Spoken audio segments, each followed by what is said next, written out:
हमारे साथ इस समय अतुल अंजान जी हैं, जिन्होंने जोरदार भाषण दिया है इसी संयुक्त किसान मोर्चा के मंच से। अतुल जी, बहुत स्वागत है आपका न्यूज़ इंडिया पर। और मैं आपसे ये जानना चाहूँगा कि जो ये आज महापंचायत हुई, इसका हासिल क्या है? इसका हासिल है कि इस पंचायत में ये भी निर्णय हुआ कि यह ऐतिहासिक पंचायत है। ये ऐतिहासिक पंचायत प्रदेश की राजधानी में है, लखनऊ की राजधानी में है। ये पंचायत तब है जब उत्तर प्रदेश में विधानसभा के चुनाव होने जा रहे हैं। ये पंचायत तब है जब सरकार के प्रति लोगों के अंदर अनिच्छा प्रकट की जा रही है। ये पंचायत तब हो रही है जब प्रधानमंत्री के फैसले पर सब तरह के प्रश्न चिन्ह लगाए जा रहे हैं। ऐसे में ये प्रधानमंत्री जी को ये संसद के अंदर इस कानून को जो पास किया, 3 कानूनों को, उन्हें वापस लेकर के ही कुछ फैसला करना चाहिए, तब कहीं जाकर कुछ बात बनेगी। लेकिन इस पंचायत में एक फैसला और है जिसे मैंने कहा है कि ऐसी पंचायत प्रधानमंत्री के संसदीय क्षेत्र में हो, पूर्वी उत्तर प्रदेश में हो, ये बात स्वीकार कर ली गई और शीघ्र वहाँ भी बड़ी पंचायत होगी और चुनाव से पहले ये परिवर्तनकारी होगी। अतुल जी, एक चीज़ है, देखिए आप लोग के साथ आप सियासत करते हैं, हम पत्रकारिता करते हैं, बिटवीन द लाइन्स आप भी देखते हैं, हम भी देखते हैं। इस महापंचायत में एक जो अनुभव मुझे आया कि ये आंदोलन एक के बाद एक ऐसे मसले उठाता चला जा रहा है जो शुरुआत में नहीं थे, और उसके बाद ऐसा लगता है कि ये कम से कम जो 2024 लोकसभा चुनाव तक चलने की बात थी, उसको भी कहीं ना कहीं कैरी कर रहा है। अगर आपने संयुक्त किसान मोर्चे का घोषणा पत्र पढ़ा होता इस आंदोलन का, और उसके पहले अखिल भारतीय किसान संघर्ष समन्वय समिति का, जिसने 2 साल से आंदोलन चलाया था, उसकी समन्वय समिति के जो मांग पत्र था, उसमें सारी बातें हैं, इसमें कोई नई बात नहीं है। एमएसपी की बात हम कर रहे हैं सारे देश में। क्या उत्तर प्रदेश के लोगों को एमएसपी नहीं मिलनी चाहिए? क्या मध्य प्रदेश और राजस्थान के लोगों को एमएसपी नहीं मिलनी चाहिए? क्या इस देश के अंदर बिजली के रेट जो सबसे ज़्यादा उत्तर प्रदेश में, वो नहीं घटने चाहिए? क्या इस देश के अंदर बिजली और डीजल के दाम जो बढ़े हुए हैं, जिससे खेती प्रभावित होती है, उस पर विचार नहीं होना चाहिए? सारे विचार हैं। अगर आप समझते हैं कि हम नए उठा रहे हैं, तो ना तजुर्बेकारी में जाहिल की ये बातें हैं। ठीक है, ये अतुल जी का अंदाज है जाहिर से, लेकिन मैंने पहले ही कहा कि तजुर्बा हमने आपके साथ रहते रहते गेहूं के साथ ही बथुए को पानी लगा है। अतुल जी, पुराने आप हमारे मित्र हैं, परिचित हैं, बड़े भाई हैं, इसलिए आपकी हर बात मैं मानता हूं। लेकिन मैं ये समझना चाहूँगा, देखिए अतुल जी, राजनीति ना तो आज से आप कर रहे हैं, ना पहले से कर रहे हैं, और चूंकि राइट विंग की सरकार है, इसलिए लेफ्ट विंग भी हमें ये बताए कि जहाँ जहाँ उसकी सरकारें हैं या रही हैं, क्या वहाँ पर किसान खुश है? अगर किसान खुश न होते तो केरल में दोबारा सरकार की वापसी क्यों होती? त्रिपुरा में जाती क्यों? त्रिपुरा में चली गई। पश्चिम बंगाल में जाती क्यों? 34 साल तक एक सरकार थी, लोगों के अंदर ये इच्छा थी कि जरा बदल करके भी देखा जाए, तो बदल कर देख रहे हैं। लेकिन एक इच्छा ये भी है कि केरल में 5 साल सरकार चलने के बाद, जहां दोबारा कोई सरकार नहीं आती, लोगों ने पूर्ण 2/3 बहुमत से जिता करके भेज दिया। तो अलग अलग अंदाज है लोगों का, अलग अलग अंदाज है। जैसे आप कभी खबरों के साथ चुटीलापन भी देते हैं, सही खबरों को ट्विस्ट करके उसमें हास्य रस पैदा कर देते हैं। राजनीति में बहुत कुछ संभव है, लेकिन आज की इस रैली में अगर वामपंथी भी थे तो मध्यमार्गी भी थे, हर तरह के लोग थे जो इस सरकार की जालिमाना नीति के विरोध में है। उसका ये महासंगम है। एक चीज़ और, सरकारें बहुत दौर की देखी हैं केंद्र में, ठीक है, वामपंथियों की सरकार नहीं रही, लेकिन 2004 से लेकर के और 9 तक में आप विश्वस्त सहयोगी थे सरकार के। बीच में अगर परमाणु मसला ना होता तो आप सरकार के सहयोगी रहे थे। मैं आपसे ये जानना चाहूँगा कि उस समय पर भी तो किसानों का मसला था, किसान तो उस समय पे भी आत्महत्या करता था। तो ये एक चीज़ बड़ी है कि एक कानून बना, उसको वापस लिया, अब उसके बाद फिर एमएसपी आती है, फिर बिजली की मांग आती है। अभी योगेंद्र यादव जी कह रहे थे कि नहीं, वहाँ सिंधु बॉर्डर पर एक स्मारक भी बनाओ। तो ये ऐसे तो हरि अनंत हरि कथा अनंता। स्मारक बनाने में क्या बुराई है? नहीं, मैं आपसे पूछ रहा हूँ। अगर इंडिया गेट को खोद करके वहाँ पर स्मारक बनाया जा सकता है, तो इतने बड़े किसानों की शहादत पर क्यों नहीं है मनाते? और 80 करोड़ है भाई, मजाक थोड़ा ही है। मतदाता है, मैंने कहा ना कि अगर आप जीप से कुचल कर किसानों को मार सकते हैं तो ये मतदाता, किसान मतदाता अपने वोटों से आपकी कुचल करके आपकी सरकार भी बदल सकते हैं। यही बड़ी बात है अतुल जी, ये पूरी डिबेट ही हो गई। मैं अब आपसे जानना चाहूंगा कि असली मसला तो यही है कि जिस तरीके से 2014 में जो रणनीति बनी, फिर 2019 का लोकसभा चुनाव हो या खासतौर से उत्तर प्रदेश में 17 और अब 22 में लगातार चुनाव के मुहाने पर खड़े, तो ये जो बीजेपी को लेकर के विपक्ष के सामने एक अजीब सी स्थिति है कि हटाए तो हटाए कैसे। क्या किसान आंदोलन इसमें वो पिन का काम कर रहा है जो दरअसल असली छेद पैदा करेगा सरकार में? मेरे ख्याल से आप कुछ बहुत ज़्यादा सोच रहे हैं। हम स्टेप बाय स्टेप, कदम ब कदम अपनी नीतियों को लेकर किसानों को और देश की ग्रामीण भारत को ज़्यादा से ज़्यादा सरकार की तरफ से उसके समर्थन में नीतियां बनाने के पक्षधर हैं इस आंदोलन के माध्यम से।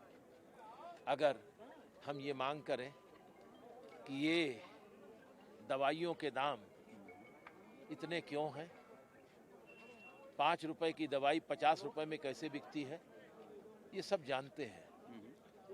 5 रुपए की दवाई 15 रुपए की डीलर को मिलती है और सब डीलर को 20 रुपए में मिलती है, और एक हम बीमार आदमी जो जिंदगी चाहता है उसे 50 और 60 रुपए में मिलती है। ये लूट क्यों? हम ये पूछना चाहते हैं कि एक सामान पर, एक ब्यूटी पाउडर पर मैक्सिमम रिटेल प्राइस एमआरपी लिखा हुआ है, किसान अपने उत्पादन पे एमआरपी नहीं बना सकता? सरकार क्यों नहीं एमआरपी डिक्लेयर करती सभी चीजों पर? गेहूं पर, धान पर, चावल पर, गन्ना पर और दलहन पर, तिलहन पर, जूट पर, बाजरा पर क्यों नहीं करती? फैक्ट्री से पैदा, कारपोरेट घरानों से पैदा का एमआरपी होगा, और सबसे कमजोर और पीड़ित किसान है उसके उत्पादन का लाभकारी मूल्य देने की बात छोड़िए, न्यूनतम समर्थन मूल्य भी नहीं देंगे आप। तो इसलिए लड़ाई जारी है और जारी रहेगी, चाहे कोई सरकार आए और जाए। ये सरकार फंस गई क्योंकि ये सरकार ने तो कहा था 143 मीटिंगों में 2013 और 2014 के चुनाव में नरेंद्र मोदी जी ने कहा था कि जब उनकी सरकार बनेगी तो स्वामीनाथन कमीशन की रिपोर्ट लागू होगी। मैं आजाद हिंदुस्तान में पहले किसान आयोग जो स्वामीनाथन कमीशन बना था भारत के किसानों की तरफ से, उसमें अकेला प्रतिनिधि था। ये C2+50 का फार्मूला मेरा ही दिया हुआ। आज क्यों नहीं स्वामीनाथन कमीशन लागू करते? कौन रोक रहा है प्रधानमंत्री जी को? माना कि गुमराह और कत्लेआम और धोखाधड़ी की सरकार पिछली थी। आप तो ईमानदार हैं, आप तो बहुत दिनों रात डॉक्टर श्यामा प्रसाद मुखर्जी की बात करते हैं, आप तो दिन रात बोलते हैं भारतीय संस्कृति की बात करते हैं, आप तो सच और झूठ के बीच में सच के साथ खड़े होने का दावा करते हैं। तो फिर ये बात लागू क्यों नहीं हुई? 7 साल हो गए, अब कितना और समय चाहते हैं? और हरि अनंत हरि कथा अनंता जो आपने कहा, ये उनसे पूछिए, वो उनसे पूछिए। मेरा सवाल का संदर्भ आपसे था। राम मंदिर पर बड़ी बात है, लेकिन उनके सहयोगी निषाद पार्टी ने, संजय निषाद ने क्या कहा?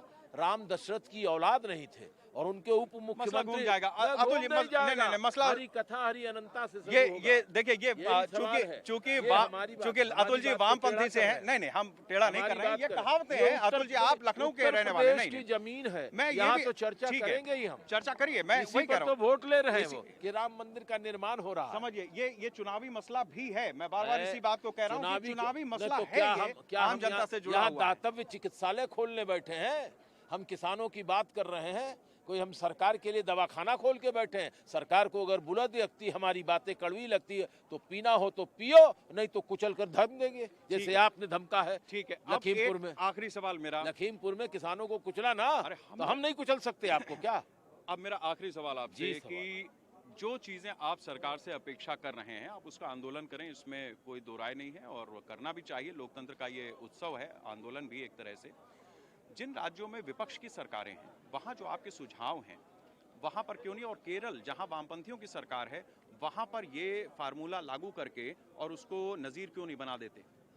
ये फार्मूला लागू है वहाँ सारी चीजें सार्वजनिक क्षेत्र की, खेती किसानी की सब जो है कोऑपरेटिव से मिलती है, कोई निजी जगह से नहीं है वहाँ। यही तो खास बात है, इसीलिए तो वापस आए।